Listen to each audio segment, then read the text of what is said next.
소요리 문답은 성도들을 대상으로 교리 문답 교육을 위해 만들어진 신앙교육 교재입니다.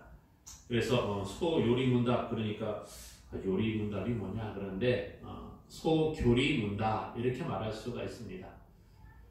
1600년대 영국과 아일랜드의 청교도들은 심한 박해를 받게 되지요. 그리고 복음주의 신앙을 견지하고 개혁파 교회 최고의 신앙 표본인 웨스트민스터 신앙 고백서와 함께 대요리 문답, 또 소요리 문답, 그리고 기도서 등을 제정하기에 이릅니다.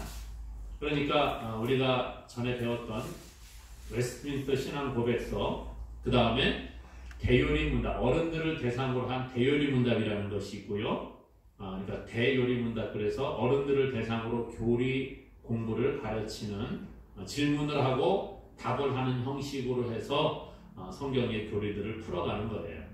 소요리 문답 이렇게 오늘 이야기하는데, 다른 말로는 소교리 문답 이렇게 말할 수 있습니다. 소요리 문답은 어린이들을 대상으로 하는 그러한 교리 공부였습니다. 그러니까 어른들보다는 조금 분량이 좀 짧고 좀 아주 단순하면서도 교리에 대해서, 성경에 대해서 잘 가르칠 수 있도록 그렇게 만들어진 것이 소요리 문답이 되겠습니다. 주 1643년 7월 1일에 이 신앙고백을 제정하기 위해 영국 교회의 결의로 웨스트민스터 신학사회가 구성되었어요. 121명의 목사와 상원의원과 하원의원으로 구성된 30명의 평신도들, 그리고 스코틀랜드 대표 목사 4명과 평신도 2명, 이렇게 모여서 1163회의 회의를 걸쳐서 이 웨스트민스터 신앙 고백과 또 이 교리들이 제정되게 되는 것이지요. 1646년 12월 영국 의회에 회부되었고 1647년 4월에 성경의 증명을 첨부하여 다시 회부가 됩니다. 그리고 의회의 심의를 거쳐서 1647년 6월 11일 웨스트민스터 신앙고백서가 표고되었습니다. 이 신앙고백의 사상은 칼빈주의 신학이 바탕이 되고 있는데요. 이 고백서가 미국으로 건너가게 되고 장로교의 신조가 되죠. 그래서 미국 장로교회의 선교를 받은 한국교회가 이 신앙고백을 신조를 이어받게 되는 것입니다. 1912년 평양에서 대한예수교 장로회 총회가 조직된 후로 1917년 9월 제6회 총회에서 웨스트민스터 헌법을 수정 채용하여 현재에 이르게 됐습니다. 특히 우리 총회에서는 대요리 문답, 소요리 문답은 성경을 밝히 해석한 책으로 인정한 것인즉 우리의 교회와 신학교에서 마땅히 가르쳐야 하며, 성경 소요리 문답은 교회의 문답책으로 채용하는 것이다, 이렇게 명문화하고 있습니다. 따라서 우리 목사 또 장로 집사 임직 시기에도 이런 이야기 서약을 하거든요. 혹시 들어보셨는지 모르겠어요. 웨스트민스터 신앙고백서와 성경 대소요리 문답은 신구약 성경에 교훈한 도리를 총괄한 것으로 알고 성실한 마음으로 받아 신종하겠습니다. 이러한 서약을 합니다. 그래서 소요리 문답은 성경의 요약본이라 이렇게 말할 수 있고요. 개혁주의 교리의 가장 기초적인 해설이기도 합니다. 그래서 성경을 좀 더 쉽게 그리고 좀 더 깊이 있게 교육할 수 있는 교리 문답 교재라 이렇게 말할 수 있는 거죠. 이 소요리 문답은 성경, 하나님, 인간, 그리스도, 성령, 십계명, 은혜의 수단, 주기도문 등 8개의 커다란 테마로 이루어져 있으며 전체 107 문답으로 이루어져 있습니다. 그러니까 소요리 문답은 제1문 그리고 답 이렇게 해가지고 쭉 내려오는 것이 107개의 문과 답으로 이루어져 있는 것입니다. 그래서 질문 형식으로 먼저 하나님에 대해서 물어보고 예를 들어서 그런 거죠. 하나님에 대해서 물어보고 하나님의 속성에 대해서 답을 하고 이런 식으로 해서 교리를 체계적으로 가르치고 있다라고 생각을 하시면 됩니다. 그래서 오늘은 첫 번째 시간으로 제1문을 공부해 보고자 합니다. 제1문, 사람의 제일 되는 목적이 무엇인가? 그럴 때 답이 사람의 제일 되는 목적은 하나님을 영화롭게 하는 것과 영원토록 그를 즐거워하는 것이다. 이렇게 답을 하고 있습니다. 사람으로 살아가면서 질문하는 것들이 있습니다. 나는 누구인가? 왜 태어났는가? 나는 어디에서 왔는가? 또 나는 무엇을 위해 살아가는가? 이러한 철학적인 질문을 우리는 한 번쯤은 해보게 됩니다. 삶의 목적과 삶의 이유가 무엇인가를 물어보는 가장 근원적인 질문이라 할 수 있겠습니다. 그런데 이런 질문들은 우리 어찌 보면 청소년기를 지나고 청년기를 지나면서 좀 저 뒤에다가 이렇게 놔두고 살아가는 것 같습니다. 처음에는 나 어디서 왔지? 나 무엇을 하며 살아가는 것이 옳지? 이런 고민들을 하는데 삶에 치우쳐 살아가다가 보면 삶의 무게에 짓눌려서 이런 생각들을 잊어버리게 된다는 것입니다. 그리고 어떻게 해야지 돈을 더 잘 벌 수 있을까? 어떻게 해야지 편안한 집에서 살아갈 수 있을까? 요즘같이 집값이 계속 올라가고 있는 시대에 내가 집을 어떻게 구입할까? 지금 집을 구입하는 게 맞는가? 이런 생각들을 하며 살아가는 모습을 보게 된다는 것입니다. 물론 이런 생각이 잘못된 것은 아닙니다. 하지만 우리가 육신을 가지고 이 땅에 살아가면서 우리 육신을 위해 필요한 것들을 생각하고 근심하고 걱정하는 것은 좋지만 그것보다 더 삶의 근본적인 질문을 하며 살아갈 필요가 있다는 것이지요. 인생의 목적이 무엇인가에 대한 질문에 어떤 답을 하느냐에 따라서 우리의 인생의 값어치가 결정되는 것 같습니다. 삶을 살아가는 목적이 무엇인가 이렇게 질문을 하면 허무주의자들은 되는 대로 산다 이렇게 말할지 모르겠습니다. 영세주의자들은 죽지 못해 삽니다. 이렇게 대답할 수도 있겠지요. 애국자라고 한다면 나는 국가와 민족을 위해서 살아갑니다. 이렇게 대답할 수가 있습니다. 가족과 다른 사람을 위해 살아간다는 이타적인 사람들도 있고 어떤 사람 먹기 위해 살아가는 거지요. 나는 즐기기 위해 살아갑니다. 이렇게 말하는 사람들도 있는 것을 보게 됩니다. 만일 우리의 삶에 목적과 목표가 없는 삶을 살아간다고 하면 그 사람은 동물과 같은 삶을 살아가는 인생이 될 수밖에 없습니다. 유다서 1장 10절에 보니까 그들은 이성 없는 짐승같이 본능으로 아는 그것으로 멸망하느니라 그렇게 말해주고 있습니다. 이성 없는 짐승과 같은 삶을 살아가는 사람들이 있다는 거예요. 아무리 우리의 인생의 목적이 고상하고 착하다 할지라도 그것이 하나님 앞에 옳다 인정함 받지 못한다고 하면 그 인생은 마치 멸망할 짐승과 같은 삶을 살아가는 존재라 그렇게 말할 수 있다는 거지요. 그래서 소요리 문답은 제일 먼저 인생의 목적이 무엇이냐라는 것으로 그 첫 번째 질문을 시작하고 있다는 거예요. 인간이 무엇인가, 생명이 무엇인가, 삶이란 무엇인가에 대한 답을 낸다는 것 사실은 쉽지가 않습니다. 수많은 철학자들, 과학자들이 고민을 해왔지만 딱 이거다라고 답을 내리기 어려운 거예요. 그런데 오늘 소요리 문답은 무엇이라고 답을 합니까? 사람의 제일 되는 목적은 하나님을 영화롭게 하는 것과 영원토록 그를 즐거워하는 것이다. 그렇게 말합니다. 그러므로 이 인생의 첫 번째 목적은 하나님을 영화롭게 하는 것이 되어야 하는 줄로 믿습니다. 하나님을 영화롭게 한다는 게 뭘까요? 바꾸어 말하면 하나님께 영광을 돌리는 삶을 살아야 한다는 것이죠. 고린도전서 10장 31절에 보니까요. 그런즉 너희가 먹든지 마시든지 무엇을 하든지 다 하나님의 영광을 위하여 하라. 그렇게 말하고 있어요.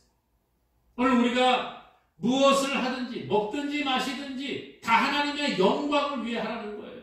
로마서 11장 36절에는 이는 만물이 주에게서 나오고 주로 말미암고 주에게로 돌아감이라. 영광이 그에게 세세에 있으리로다. 아멘. 이렇게 하고 있습니다. 그러면 어떻게 하는 것이 하나님께 영광을 돌리는 것입니까? 어떻게 해야 하나님께서 영광을 받으실까요? 예수님 믿는다고 하는 운동선수들 가운데 특별히 이 축구를 보게 되면요, 축구 선수가 축구를 하다가 이제 골을 탁 넣습니다. 그러고 나면 예수 믿는 사람 가운데는 보니까 세리머니를 하는데 가다가 무릎을 탁 꿇고 기도하는 그런 골 세리머니를 하고 이렇게 또 축하를 하는 것들을 보게 되지요. 그것이 과연 하나님께 영광을 돌리는 것입니까? 연말이 되면 시상식을 하게 되는데 많은 사람들이 상을 받고 트로피를 들고 수상 소감을 이야기하죠. 그 가운데 크리스찬들 중에서 모든 영광을 하나님께 돌립니다, 이렇게 말하는 사람들이 있는 것들을 보게 됩니다. 그것이 하나님께 영광을 돌리는 것인가? 음식을 먹기 전에 우리가 기도하고 하나님 음식 주시면 감사합니다, 이것이 하나님께 영광을 돌리는 것인가? 질문해보지 않을 수 없지요. 물론 이런 것들도 하나님께 영광을 돌리는 방법 가운데 하나인 줄로 저는 믿습니다. 그러나 진정으로 하나님을 영화롭게 한다는 것은 우리의 삶 가운데에서 하나님의 하나님 되심을 드러내는 거예요. 바꾸어 말하면 우리의 말과 우리의 행동과 우리의 생각과 우리의 생활 가운데에서 우리를 통해서 하나님이 드러나야 된다는 거예요. 야, 저 사람 보니까 하나님 믿고 싶어졌다. 저 사람 보니까 하나님 믿으면 저렇게 뭔가 변화되는 것이 있구나라고 사람들이 우리를 보고 깨달아 알아줘야 되는 거예요. 야, 정말 하나님 믿으니까 좋은 점이 많은가 보다. 이런 이야기 들려와야 된다는 거지. 이게 바로 하나님께 영광이 되는 삶을 살아간다는 거예요. 하나님의 아름다운 성품을 우리의 삶 가운데에 드러냄으로 말미암아 우리의 말 가운데에서 우리의 행동 가운데에서 하나님을 드러냄으로써 하나님이 높임을 받는 것, 이것이 바로 하나님께 영광이 되는 삶인 줄로 믿습니다. 이것이 하나님이 기뻐하시는 삶이라는 거예요. 그래서 우리가 가족을 사랑하고 가족을 위해 수고하는 사람들이 많이 있습니다만은 그 목적이 하나님의 영광을 위해서, 하나님을 영화롭게 하는 그 바탕 가운데에서 이런 행위들이 있을 때에 그것이 더 아름답게 드러나게 된다는 것이죠. 예수님께서는 마태복음 10장 37절에 말합니다. 아버지나 어머니를 나보다 더 사랑하는 자는 내게 합당하지 아니하고 아들이나 딸을 나보다 더 사랑하는 자도 내게 합당하지 아니하며, 그렇게 말합니다. 이 말씀 오해하면 예수님께서 하시는 말씀인데 아버지나 어머니를 예수님보다 더 사랑하는 것은 합당하지 않다고 한다. 아들이나 딸을 예수님보다 더 사랑하는 것 잘못된 것이라고 이야기를 하니까 무슨 부자지간의 인연을 끊어야 되고 가족 간의 인연을 끊고 살아야 되느냐, 그런 얘기가 아니죠. 오늘 이 말씀은요, 우리의 삶 가운데에 이런 것들을 실천에 옮겨야죠. 부모를 공경하고 자녀를 사랑하는 것은 우리가 마땅히 해야 될 일이라는 거예요. 그런데 그 기본은 먼저 하나님을 사랑하고 그 하나님의 사랑을 받은 자들로서 우리가 가정에서 또 세상에서 그 사랑을 드러내는 삶을 살아가라고 예수님은 말씀하고 계시는 겁니다. 우리가 이웃에게 사랑을 베풀고 자비를 베푸는 행위 그 하나하나가 하나님의 영광을 드러내기 위한 방법으로 사용되어져야 한다는 거죠. 한번 생각을 해봅시다. 예를 들어서 어떤 더러운 벌레들이 이렇게 살아가는 이런 모여있는 그런 웅덩이가 있다고 한번 생각을 해보세요. 아주 지저분한 벌레들이 모여있는데 그 중에서 한 착한 벌레가 자기 동료 벌레에게 자기가 먹을 것을 안 먹고 좀 나누어 주었어요. 그리고 내가 저 친구를 대신해서 내가 벌을 받겠습니다. 이렇게 아주 착한 일을 했다. 그러면은 여러분 어떻게 하겠어요? 야, 내가 보니까 저 지저분한 벌레 중에서 쟤는 좀 착하니까 얘만 따로 내가 꺼내서 칭찬해주고 옷 입혀주고 상 주고 뽀뽀해주고 막 그러겠어요? 뭐 물론 그런 사람이 가끔 있을지 모르겠습니다만은 사람이 볼 때는요 조금 착한 벌레나 조금 덜 착한 벌레나 다 똑같은 벌레로 보인다는 거지요. 죄송합니다. 뭐 우리가 그렇다는 것은 아니지만 하나님의 시각에서 볼 때에는 모두가 다 동일하게 보인다는 거예요.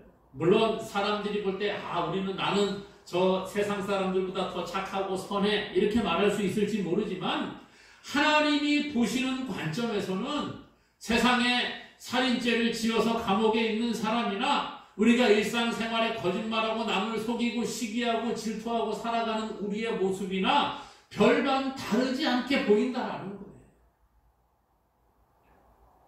거듭나지 않은 자들은 그 삶이 다 비슷비슷하다는 거예요. 물론 정도의 차이가 있을지는 모르겠습니다만은 별로 그렇게 차이가 없다는 거죠. 그러므로 오늘 우리의 삶의 목적이 하나님을 영화롭게 하는 삶을 살겠다는 목적이 아니면 그것은 별로 다른 사람들과 차이 없는 삶을 살아가게 된다는 거예요. 로마서 8장 8절에 육신에 있는 자들은 하나님을 기쁘시게 할 수 없느니라 그랬어요. 육신에 있는 사람은 하나님을 기쁘시게 할 수 없대요. 육신에 있는 사람이 어떤 사람입니까? 예수님을 안 믿는 사람일까요? 물론 뭐 그런 사람도 육신에 있는 사람이지요. 그러나 우리가 예수님을 믿는다고 하고 교회에 나와서 예배의 자리에 있다고 하고 그런 삶을 살아간다고 말하는 사람들 가운데에도 육신에 있는 자들이 있다는 거예요. 교회 나와서 예배할 때만 하나님을 잘 섬기는 것처럼 하고 나머지는 내 마음대로 내 뜻대로 그렇게 살아가면 결코 하나님을 기쁘시게 할 수 없는 것이죠. 성경은 우리에게 그 말씀을 하고 있습니다. 하나님의 사람으로 하나님의 영광을 위한 삶이 아니면 하나님을 기쁘시게 할 수 없다는 거예요. 그래서 오늘 우리가 읽었던 고린도전서 10장 31절에 그러잖아요. 그런즉 너희가 먹든지 마시든지 무엇을 하든지 다 뭐라고요? 하나님의 영광을 위하여 하라. 하나님의 영광을 위해 살아가지 않는 것은 하나님 앞에 합당한 삶이 아니라 그런 거예요. 우리의 말하는 것도 우리의 생각하는 것도 우리의 행동하는 것도 모두가 하나님의 영광을 위한 것이 되어야 합니다. 그러므로 우리의 말에 잘못된 말들을 버리는 것이 필요해요. 우리가 말 가운데에서 우리의 삶 가운데 우리가 얼마나 잘못된 말을 많이 사용하고 있습니까? 저도 그럴 때가 참 많이 있는데 날마다 자신을 돌아보려고 노력을 합니다. 부정적인 말을 버려야 해요. 하나님께서 기뻐하지 않는 말들을 버려야 한다는 것입니다. 못 살겠다가 아니라 이왕이면 뭐 하나님 은혜로 잘 살겠다 그렇게 말하면 더 좋잖아요. 힘들어 죽겠다 그게 아니죠. 뭐 힘들고 피곤하고 그럴 수 있지만 죽겠다 그러지 말고 죽게 있다 나는 죽게 있다 그렇게 말씀하세요. 얼마나 듣기가 더 좋아요. 그렇죠? 비슷한 어감이지만 듣는 입장은 다르다는 거예요. 오늘 우리가 어떤 말을 하고 어떤 생각을 하고 어떤 행동을 하느냐 하나님의 영광이라는 그 틀 안에서 우리가 말하고 생각하고 행동한다면 우리의 삶은 반드시 달라지게 될 것입니다. 공부하는 학생들은 공부할 때 내가 이 공부를 통해 하나님께 영광을 돌리는 삶을 살아야 되겠다라는 목적을 가지고 살아가는 거예요. 직업을 가지고 이 땅의 삶을 살아가는 사람들, 가정을 꾸리고 사람들과 어울려 살아갈 때에도 내가 나의 삶을 통해서 하나님의 영광을 나타내야 되겠다. 그런 목표를 가지고 살아가는 것이 필요하다는 거예요. 그러므로 사랑하는 여러분, 우리의 삶의 모든 영역을 통해서 하나님을 영화롭게 하는 저와 여러분 되기를 주님의 이름으로 축원합니다. 또 오늘 보니까요, 사람의 제일 되는 목적은 영원토록 하나님만을 즐거워하는 것이다 그랬어요. 누구를 즐거워한다고요? 하나님만을 즐거워하는 것이다. 생각해보면 우리의 삶 가운데 어려움도 있지만 소소하게 우리를 행복하게 하는 일들이 참 많이 있는 것 같습니다. 때로는 기쁘고 행복한 그런 삶을 우리는 살아갈 때가 있어. 자꾸 삶에 찌들어 살아간다고 생각을 하니까 이런 것들이 안 보이는 것 같습니다. 그런데요, 예를 들면 그런 거죠. 돈을 갑자기 많이 벌었어요. 아니면 돈을 벌지 않았는데 예를 들어서 내가 오랫동안 농 속에 넣어놨던 옷을 꺼내서 입었는데 밖에 나가다가 주머니를 이렇게 만지는데 주머니에서 돈이 만약에 5만 원짜리 하나 딱 나왔어. 순간적으로 얼마나 기분이 좋은지 모릅니다. 괜히 어차피 제가 예전에 넣어놨던 돈일 텐데 그 돈을 발견하는 순간 뽕돈이 생겼다는 생각이 드는 것이지요. 이게 사람의 행복 가운데 하나인 것 같습니다. 자녀가 원하는 대학에 들어갔다. 우리가 직장에서 승진을 하고 내 연봉이 오르고 성과급을 받았다. 그럴 때 기쁘고 즐거워할 수 있습니다. 또한 운동이나 취미 이런 것들이 우리를 즐겁게 하기도 합니다. 좋은 집을 사고 좋은 차를 구입을 하고 또 우리 인생에서 삶을 살아가면서 행복을 누리며 살아갈 때가 있다는 것이죠. 그런데 문제는 뭐예요? 이러한 소소한 행복과 기쁨은 오래가지 않는다는 거예요. 우리에게 물론 행복도 주고 기쁨도 주지만 이것이 영원한 행복과 영원한 기쁨을 주지 못한다는 것이죠. 잠깐의 기쁨과 행복은 우리에게 올 수 있으나 영원한 행복이 없다는 거예요. 예를 들어 로또에 당첨되었다. 잠깐 기쁨이 있지요. 그러나 그것이 영원하지 않습니다. 도리어 이것이 우리를 잘못된 나락으로 빠뜨릴 수도 있는 그런 일들이 생기기도 합니다.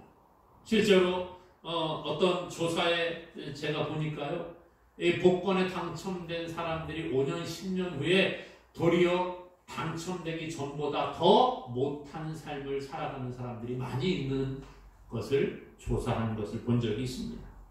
그러므로 이런 세상에 기쁨을 가져다주는 환경들은요, 양면성을 가지고 있는 것 같아요. 때로는 기쁨도 주고 행복도 주지만 그것이 언제든지 우리로부터 기쁨과 행복을 빼앗아가는 요인이 되기도 한다는 것입니다. 그러면 어떻게 해야지 우리가 참된 기쁨을 누릴 수 있을까? 누구와 함께 사귀느냐가 중요하다는 거죠. 운동 좋아하는 사람하고 사귀면 자연스럽게 운동을 좋아하게 됩니다. 그렇죠? 술을 좋아하는 사람과 자꾸 친구가 되면 나는 처음엔 술을 잘 안 마시지만 그래도 친구로서 같이 맞춰주기 위해서 술자리에 자꾸 참여하게 되는 것 같습니다. 그게 사람의 모습이라는 거예요. 오늘 우리가 예수 그리스도를 믿는 사람으로서 하나님을 영화롭게 하고 그를 즐거워하기 위해서는 하나님께서 기뻐하는 삶을 살아야 되는데 그러기 위해서 성경은 뭐라고 하느냐? 예수 그리스도와 사귐을 가지라 이렇게 말하고 있어요.